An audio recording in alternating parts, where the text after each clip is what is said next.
நாளுக்கொரு நல்ல பங்கு. லேவியராகமத்திலிருந்து தின தியானங்கள். இன்றைக்கான வேத பகுதி லேவியராகமம் 7வது அதிகாரம், வசனங்கள் 1 முதல் 21 வரை. புயலின் நடுவிலும் திவ்ய சமாதானம். சமாதான பலியாகிய ஸ்தோத்திர பலியின் மாம்சமானது செலுத்தப்பட்ட அன்றைய தினமே புசிக்கப்பட வேண்டும். அதில் ஒன்றும் விடியற்காலம் மட்டும் வைக்கப்படலாகாது. வசனம் 15. சமாதான பலியை எவ்விதமாக படைக்க வேண்டும், அதை பாவிக்கவும் வேண்டும் என்பதை பற்றிய கூடுதல் விவரங்களை இந்த பகுதியில் வாசிக்கிறோம். இந்த சமாதான பலியை 3 விதங்களில் படைக்க வேண்டும் என்று கூறப்பட்டுள்ளது. அவையாவன: 1 ஸ்தோத்திர பலியாகவும், 2 பொருத்தனையாக, 3 உற்சாக பலியாக. இது ஸ்தோத்திர பலியாக படைக்கப்படுமானால் அதை அன்றைக்கே உண்ண வேண்டும், மறுநாள் வரை அதை வைக்கக்கூடாது. பொருத்தனையாகவோ உற்சாக பலியாகவோ அது செலுத்தப்படுமானால் அதை மறுநாளில் புசிக்கலாம். எந்த காரணத்தை கொண்டும் அதை 3ஆம் நாள் வரை வைத்திருந்து உண்ணக்கூடாது. மீந்திருந்ததை நெருப்பால் எரித்து விட வேண்டும். நாம் பெற்றுக்கொண்ட நன்மைகளுக்காக நாம் தேவனை ஸ்தோத்திரிக்கவும் அவருக்கு காணிக்கை கொடுக்கவும் நாம் கடனாளிகளாய் இருக்கிறோம். நாம் செலுத்துவது பெரிதாயினும் அல்லது சிறிதாயினும் அதை உற்சாகத்துடன் செலுத்த வேண்டும் என்ற படிப்பினையை நாம் இங்கே கற்றுக்கொள்கிறோம்.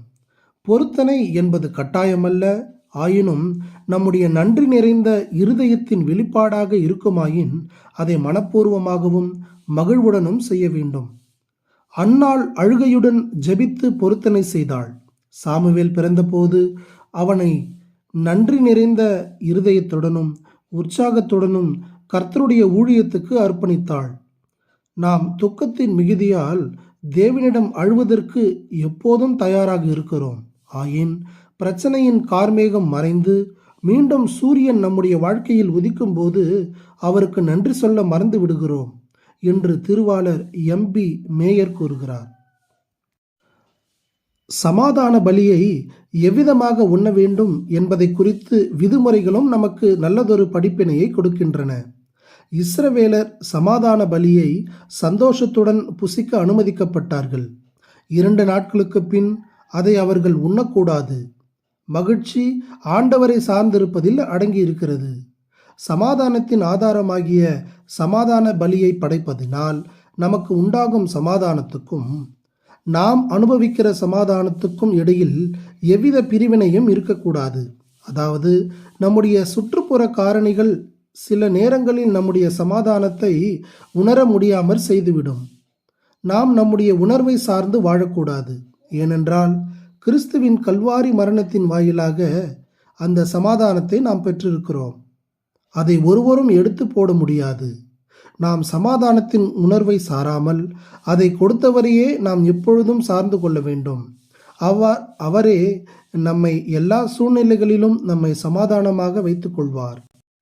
நம்மை அழித்து கொண்டிருக்கிற பாரங்கள் நீங்கியவுடன் நாம் சமாதானத்தை அனுபவிக்கிறோம். 2-3 நாட்கள் கடந்த பின்னர் மீண்டும் வேறு ஒரு பிரச்சனை வரும். இருதயம் சமாதானத்தை இழந்து கலக்கமடையும். ஆகவே நீங்கள் பணியும் இடங்களிலோ அல்லது வேறு எங்குமாயினோ உங்கள் சூழ்நிலையை எப்பொழுதும் கையாளவும் நீங்கள் எதிர்பாராத வகையில் அதை செயல்படுத்தவும் வல்லவராயிருக்கிற கிறிஸ்துவின் ஞானம், அன்பு, வல்லமை ஆகியவற்றை சார்ந்திருப்பதன் மூலமாக நாம் சமாதானத்தை அனுபவிக்க முடியும். இவ்வாறு இருக்க கர்த்தர் நமக்கு உதவி செய்வாராக. ஆமென்.